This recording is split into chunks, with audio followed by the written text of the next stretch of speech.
In other words, the observer determines the results of the experiment by the measurements that he takes. Again, comes back to values, huh? Measurements, values, see? If our values are fundamentally spiritual, and we see the world in terms of our spiritual values, then we're going to see a far more spiritual looking world. And we'll see a lot of behaviors in people and other living beings especially that mirror spiritual values rather than material. But if we see the world from strictly material values, you know, it's like putting on a pair of sunglasses and going in the movies. You're going to wonder, why is the movie so dull? Huh? Most people, they see the world in terms of their own desires. They measure everything in terms of their own likes and dislikes. Huh? Wants and don't want. I want this, I don't want that. And this other thing is neither. So most of their experience goes in the irrelevant bucket.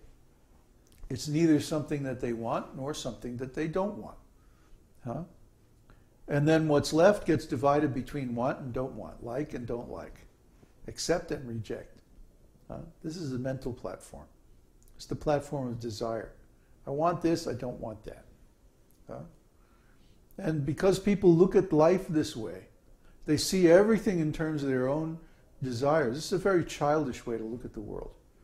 You see this a lot in adolescents. They think they're the center of the whole world, and whatever they like is good, and whatever they don't like is bad. You know, it's a very self-centered way of looking at things, very narrow point of view. But a more mature individual sees things in a different way, knowing that people have different needs and desires and that different value systems and so on. And so they know that other people are looking at things in their own way, and so they introduce a kind of relativistic value system. Moral relativity, I think it's called. So a really advanced person who's spiritual looks at everything with the values of the Lord, knowing that the Lord's values actually are the ones that determine what's going to happen. See? The laws are made by the Lord. He's actually in charge. We're not in charge here. You know, we're just the help. So when we look at everything in terms of the laws of the Lord that He's revealed in the Scriptures, then it all makes sense. It's like, oh, now I know why that happened, and why this happened, and why this person did that, and that happened, and blah, blah, blah. You know, it all falls into place, and it's all perfectly understandable. So if we want to be clear, and if we don't want to be confused about things, we should adopt the Lord's point of view. We should adopt His value system. Then we'll see things according to His laws. And everything will make sense then. If we have some different value system, then we're always going to be conflicting. Things are always going to be surprising us, like, oh, why did that happen? Or you have an experience and you think you're going to enjoy it, and it turns out to be miserable. This happens to everybody. I'm going to do this, and I'm really going to enjoy it. And then we have the experience, and it's like, oh, why did I do that?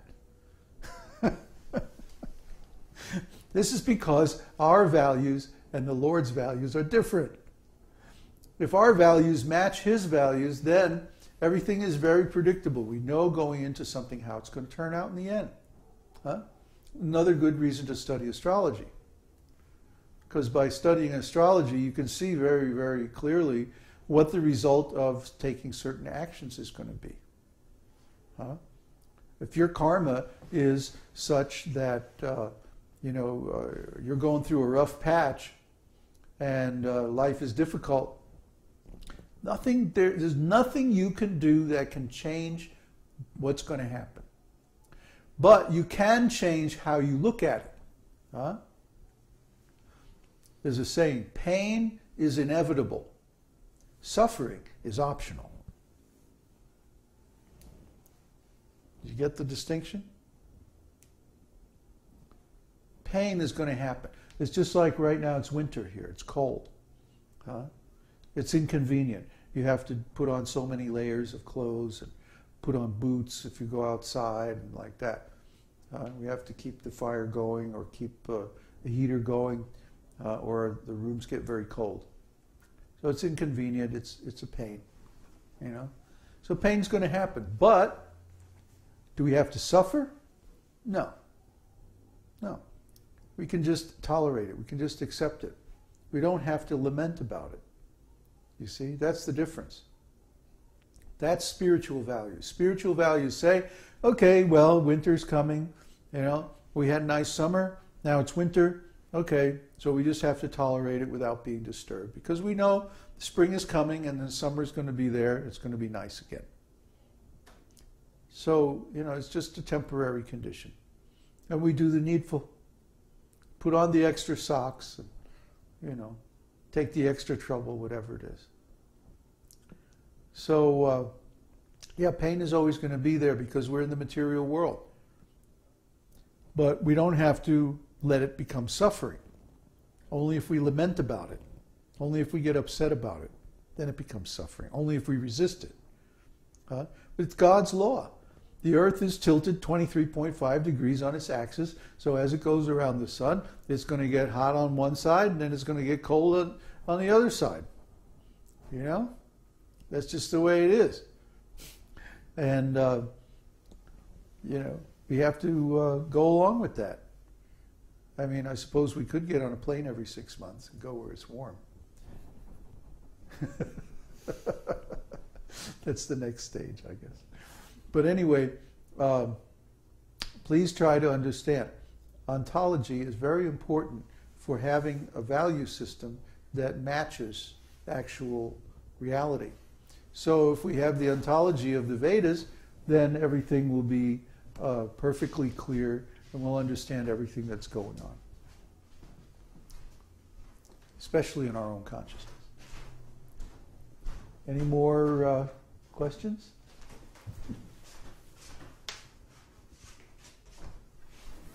Question from David Lugan. Are we always the marginal or superior energy regardless of whether we are in material or spiritual consciousness? Yes.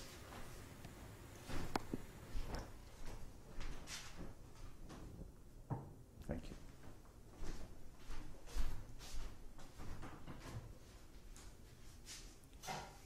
That's it? Yes. Okay. What do we got here? Woo, we got a warm drum. That's what we got.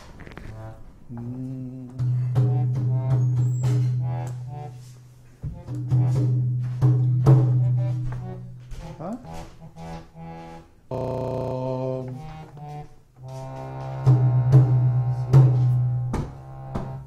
Let's see if I can get a little lower.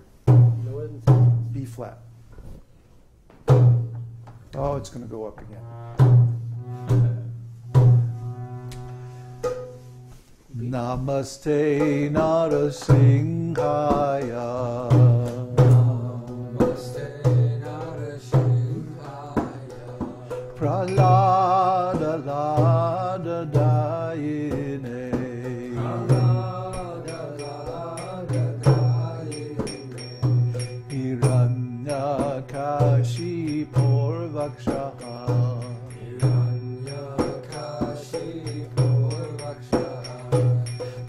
Tankana Kalaye. Tankana Kalaye. Ito Nrishingho Parato Nrishingho. Ito Nrishingho Parato Nrishingho. Yato Yato Jamita To Nrishingho. Yato Yato Jamita To Nrishingho.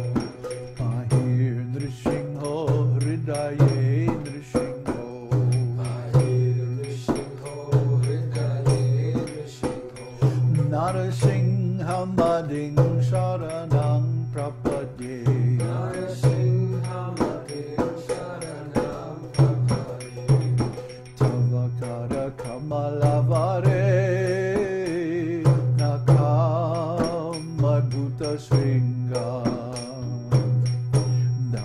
Vata Hiranyakashipu Tanubingam Keshavadrita Narahari Rupa Jai Jagadisha Hare Jai Jagadisha Hare Jai Jagadisha